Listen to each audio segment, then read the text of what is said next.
Hello everyone, मेरा नाम अभिषेक गुप्ता है और आप सब देख रहे हैं ओनली फॉर गवर्नमेंट जॉब्स। तो स्टार्ट करें आज का लेक्चर। आज लेक्चर कौन सा है? 13th है ना। कितने सारे फैक्ट हो चुके हैं हमारे, कितना सारा रिवीजन हो चुका है। आप अपनी तैयारी पे भरोसा रखना। आपके करंट अफेयर बहुत अच्छे चल रहे हैं। ये जो आपको करंट अफेयर के फैक्ट मिल रहे हैं, आप इनमें अगर चाहो थोड़ा सा एक्स्ट्रा एड ऑन कर सकते हो, बाकी सफिशियंट है ना। बहुत से लोग सोचते हैं कि मैंने मई अप्रैल के नहीं पढ़े। आप चिंता मत करो, मैं पूरा कंपाइल कर रहा हूँ, है ना। जो भी आपको न्यूज़ में लगता है मुझे कि जो कंटेम्प्रेरी है, जो फैक्ट इंपॉर्टेंट, सब लिखाऊंगा।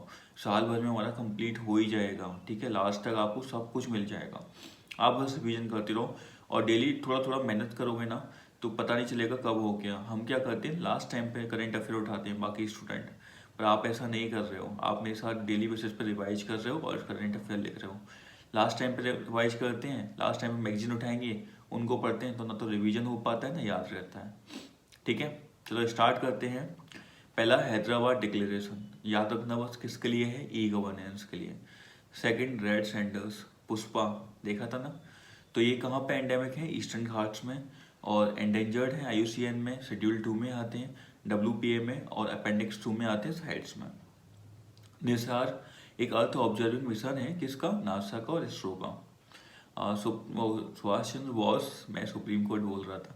सुभाष चंद्र बोस ने विवेकानंद को बोला था the maker of modern India. तो विवेकानंद के बारे में दो चीज़ और याद रखना। रामकृष्ण मिशन इन्होंने स्टार्ट किया था 1897 में, और बेलूर मठ की स्थापना की थी 1899 में।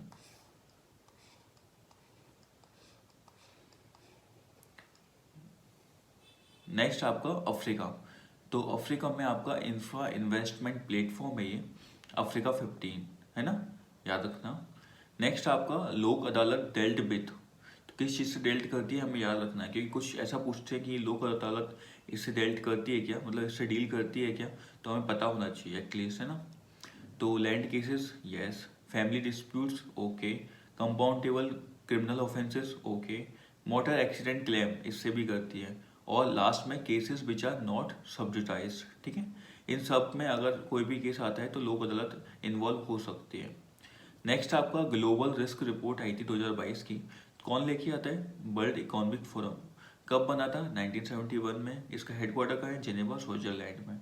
अब किन किन कैटेगरी में ये आपकी रिस्क रिपोर्ट आई है? इकोनॉमिक, इन्वायरमेंट, जियो पॉलिटिकल, सोसाइटल और टेक्नोलॉजिकल। नेक्स्ट आपका सिक्स है टारगेट ओलंपिक पोडियम स्कीम। ये यूथ मिनिस्ट्री लेके आई थी, ऐसे खिलाड़ियों के लिए जो बहुत अच्छा टैलेंट है, जिनमें ओलंपिक में जीत सकते हैं, उनको सपोर्ट करने के लिए ना। डिस्प्यूटेड रीजन कहाँ कौन कौन से हैं? साउथ चाइना सी में आपने पढ़े होंगे पार्सल आइलैंड, स्पार्टले आइलैंड और स्कारबोरो आइलैंड। तो इनका एक बार मैप देख लेना, गो थ्रू हो जाना, और डिस्प्यूट है कि आप वो भी पढ़ लेना, जिससे मेंस के लिए फ़ायदा होगा। और कुछ स्कीम जैसे होती है, जैसे आपने पूछा ओलंपिक में हम गोल्ड और कैसे बढ़ा सकते हैं, इंडिया की क्या तैयारी है, गवर्नमेंट क्या मदद कर रहा है, तो आप ये स्कीम के बारे में लिख दो, टारगेट ओलंपिक पोडियम स्कीम के बारे में, है ना। नेक्स्ट आपका India's state of forest report 2021। तो ये कौन लेके आया था? इन्वायरमेंट मिनिस्ट्री, है ना। हर 2 साल में आती है। ये कौन से नंबर की है? 17th। पहली कब आई थी? 87 में। कौन कौन सी कैटेगरी है? वेरी डेंस फॉरेस्ट जो 70% और एबव है, मिड डेंस फॉरेस्ट जो 40% और एबव है, ओपन ग्रासेस 10% और एबव, और स्क्रब आपके जो झाड़ियाँ वगैरह होती हैं, ग्रासेस बहुत सारे कांटे वाले पेड़ होते हैं, वो सब स्क्रब आ जाएगा, वो 10% से नीचे। डेंसिटी है, डेंसिटी 4 उसमें डिवाइड की है ना। 70% से ज़्यादा डेंसिटी, वेरी डेंस। मिड में आपका 40 एंड एबोव आ जाएगा, है ना, 40 से 70 के बीच में ऐसे। और इंडिया की फॉरेस्ट कवर कितना इंक्रीज हुआ है? तो 2261 किलोमीटर, है ना, स्क्वायर किलोमीटर में आएगा। 2261 किलोमीटर हमारा इंक्रीज हुआ है लास्ट 2 ईयर्स में। सबसे ज़्यादा इंक्रीज कहाँ हुआ है? आंध्र प्रदेश में, ठीक है। उसके बाद 62% ऑफ जोग्राफिकल एरिया कवर करता है ये फॉरेस्ट हमारे इंडिया का, अच्छी बात है। अहमदाबाद सबसे बड़ा लूजर है, ना कि गेनर है, ठीक है। सबसे ज़्यादा लार्जेस्ट कवर कहाँ पर है? मध्य प्रदेश में, उसके बाद अरुणाचल प्रदेश, छत्तीसगढ़, उड़ीसा, फिर महाराष्ट्र। ये सीक्वेंस याद रखना, सबसे ज़्यादा याद रखना पहले एमपी, फिर सेकंड नंबर पे आपका छत्तीसगढ़ नहीं है।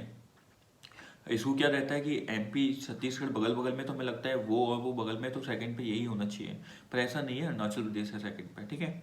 और थर्ड आपका मैंग्रोव फॉरेस्ट के बारे में, तो इस बार कितना इंक्रीज हुआ है लास्ट 2 ईयर में, 17 किलोमीटर तक मैंग्रोव इंक्रीज हुआ है स्क्वायर किलोमीटर, है ना। सबसे ज़्यादा कहाँ हुआ है, उड़ीसा। सेकंड नंबर पे आपका उड़ीसा के बाद महाराष्ट्र, फिर कर्नाटक। ओके। 11th आपका उन्नत भारत अभियान, तो ये कौन लेके आया था, एजुकेशन मिनिस्ट्री, बहुत अच्छा है, 2014 में लेके आए थे। इसमें क्या होगा, हायर एजुकेशन की जो इंस्टीट्यूट्स हैं आपका किसके साथ वर्क करेंगे, रूरल इंडिया के साथ, उनकी मदद के लिए, और कौन सी टेक्नोलॉजी लेके आ सकते हैं, क्या इशू आते हैं, चैलेंजेस क्या फेस करती है रूरल इंडिया, उस पर वर्क करने के लिए। चलो आज के लिए इतना ही, मिलते हैं अगली वीडियो में। रिवाइज करते रहें, एमसीक्यू लगाते रहें, है ना। जय हिंद।